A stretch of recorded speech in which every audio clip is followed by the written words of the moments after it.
ડીસામાં કારગિલ વિજય દિવસ નિમિત્તે ડીસા શહેર ભાજપ અને યુવા મોરચા ભાજપ દ્વારા મશાલ રેલી યોજાઈ હતી. વીર શહીદોને શ્રદ્ધાંજલિ અર્પણ કરાઈ હતી. ભારત પાકિસ્તાન વચ્ચે 1999માં જમ્મુ કાશ્મીરમાં કારગિલ ક્ષેત્રમાં યુદ્ધ ખેલાયું હતું, જેમાં ભારતીય સૈન્યએ વિજય મેળવી કારગિલની ટૂંક પર તિરંગો લહેરાવ્યો હતો. જે દિવસને કારગિલ વિજય દિવસ મનાવવામાં આવે છે, ત્યારે ડીસામાં પણ ભારતીય જનતા પાર્ટી દ્વારા કારગિલ વિજય દિવસની ઉજવણી કરી વીર શહીદોને શ્રદ્ધાંજલિ અર્પણ કરી હતી.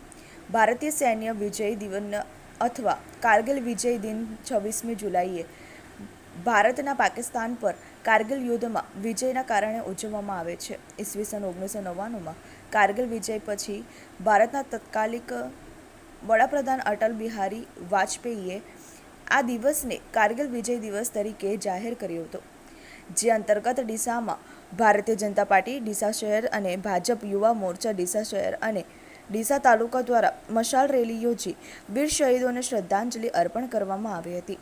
આ પ્રસંગો જિલ્લા ભાજપ મહામંત્રી સંજય બ્રહ્માભટ્ટ, ડીસા શહેર ભાજપ પ્રમુખ રમેશ દેલવાડિયા, ડીસા યુવા મોરચા પ્રમુખ આશિષ શાહ સહિત હોદ્દેદારો કાર્યકરો ઉપસ્થિત રહ્યા હતા. Bureau report TV eighteen news Deesa. આજે ભારતીય જનતા યુવા મોરચો ભારતીય જનતા પાર્ટી બનાસકાંઠા જિલ્લા દ્વારા સમગ્ર બનાસકાંઠાના તમામ મંડળોમાં મોટી સંખ્યામાં મશાલ રેલી યોજાઈ.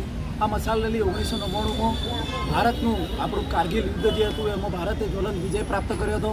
એ આ કારગિલ યુદ્ધને આજે 25 વર્ષ પૂરા થાય છે નિમિત્તે સમગ્ર ભારતીય જનતા પાર્ટીએ ગુજરાત પ્રદેશ દ્વારા આ કાર્યક્રમ આપવામાં આવ્યો છે. બનાસકાંઠા જિલ્લા ભાજપના નેતૃત્વમાં તમામ મંડળમાં આખા જિલ્લામાં મશાલ રેલી કાઢી અને આ વિશ્વ યુદ્ધના 25 વર્ષને વીર શહીદોને શ્રદ્ધાંજલિ પૂરી પાડવામાં આવી છે.